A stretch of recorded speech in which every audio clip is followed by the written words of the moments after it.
Totally possible to explain evolution that has occurred on the Earth as being existing more primitive species that are energetically rewritten into more complex forms of life later on. Well, we can also look to the work of Dr. Peter Garriev, who took this even a step further. And what he did is to take eggs that had been laid by a frog and then zap them with a laser light that had gone through eggs laid from a salamander. Now, a salamander is considered a more primitive form of life than a frog. One of the unique qualities of a salamander is that you can cut off one of his limbs and the limb will actually regrow. The salamander has the power of regeneration, whereas the frog does not. So in this sense, you could almost say that it dialed the DNA backwards in evolution a bit. Because what happened when you redirect laser light through a salamander's embryos into a frog egg is that the frog egg has a complete metamorphosis, and what comes out is a fully healthy salamander, not a frog. Now, this is a scientific revolution in the making because it suggests that you can have a complete transformation from one species to another within one generation. Your parent could be one creature, you lay the egg develops into a completely different creature, and the only thing that you need to make that transition possible is the actual wave information that rewrites the DNA. It's almost as if DNA is like a jigsaw puzzle that has more than one solution. And this really changes how we see life and how we see evolution. It could very well be the engine of evolution. For if, again, you look back to the fossil record, as I said before, Dr. James Rope and Dr. David Sepkoski, two paleontologists from the University of Chicago, analyzed marine fossils, over 3,600 different genres of life that emerged in the various layers of fossils from the ocean. What they found over and over again was that there was a 26 million year cycle in the way that life was evolving in the Earth. This 26 million year cycle goes back, as you can see here, some 250 million years into the past, and it includes the fall of the dinosaurs. So how could something like this be possible? How could all creatures on Earth be spontaneously changing in even intervals of time? Well, the scientists really don't know what to make of this. And it got even stranger when there was yet another cycle that was discovered by Doctors Robert Mueller and Robert Rode, which in this case is 62 million years long, as you can see in this diagram. And this cycle goes all the way back to the original single-celled organisms found in our fossil record 542 million years ago. In nice, even intervals of 62 million years, the creatures on Earth spontaneously evolve from one form to another. And that, to me, is proof positive that what we're dealing with is galactic energy waves. Galactic energy waves are the only plausible explanation for how you could have even cycles of time. What I'm suggesting is that there are evenly spaced waves of energy in the galaxy, and that those waves of energy are moving away from the center at a nice steady speed. So if they're always the same length and they're moving at a steady speed, that means that the cycles that they will create will be equal in time. And in fact, we can actually look out at the galaxy and see that galactic bioenergy fields may indeed be responsible for causing this 62 million year and 26 million year evolutionary cycle. Now look at this. In this diagram, you see the redshift variations in the supercluster of galaxies known as Virgo. What do I mean by redshift variations? Redshift is a microwave frequency that is given off by all objects in the cosmos. Most scientists interpret redshift as being indicative of how far away something is. But Dr. William Tift upended this whole scientific orthodoxy by finding that within a single galaxy, redshift starts changing in even intervals, and those intervals look like layers in an onion, meaning that the highest redshift is at the center of the galaxy, and then in evenly spaced orbits away from the center, the microwave frequencies of light that all the stars are giving off have changes in their frequency that are very measurable.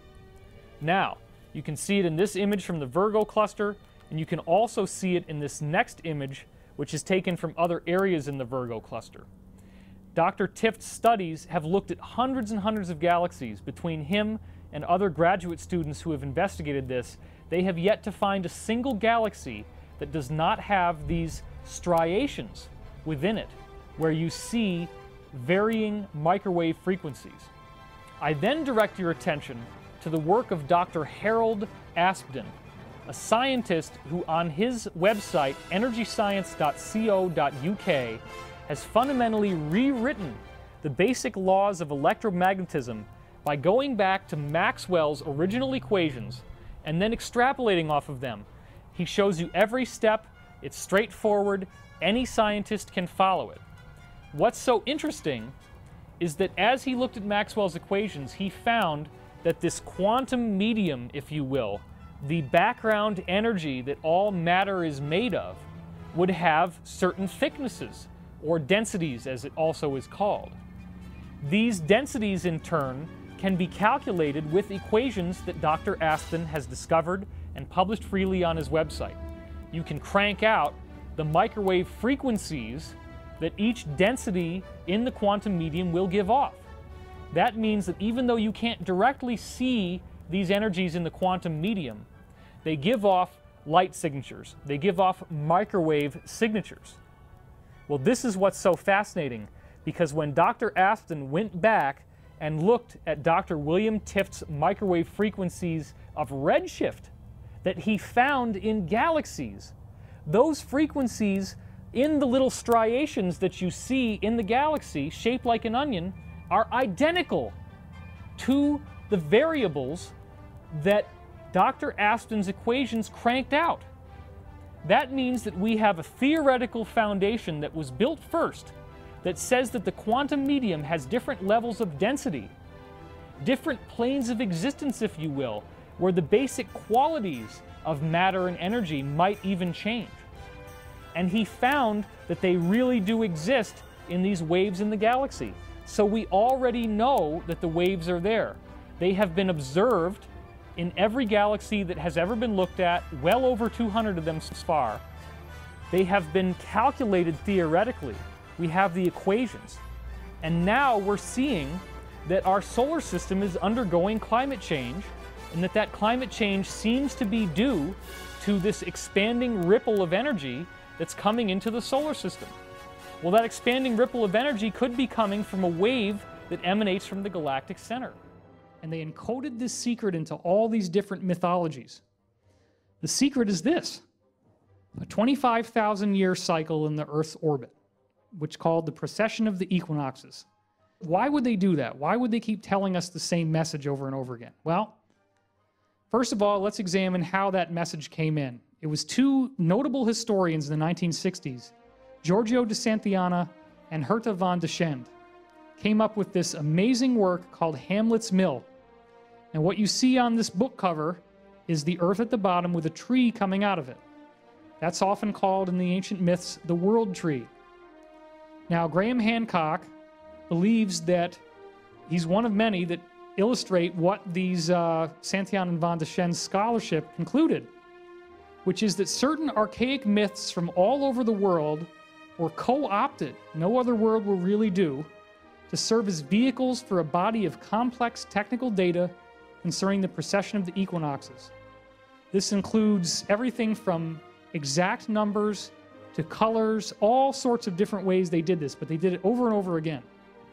This is a mill. This is what you use to grind grain. In the middle of it is a central axis, and you have a sideways pole coming off of it at 9 degrees with a millstone through the pole. The pole goes through the middle of the millstone, and then you grind the millstone around this well where you put your seeds in, and then the seeds get ground up and they turn into grain. Then you pull the grain out through that little channel that you see in the front on the left. Here's another illustration of a different mill in which all the grinding is done in the middle of a bowl-shaped declivity, but you again have the central axis.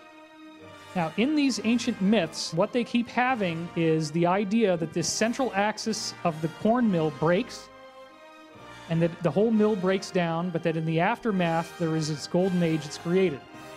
Now, Santayana and Von Deschen believed that this metaphor of the corn mill is a metaphor of the Earth's axis.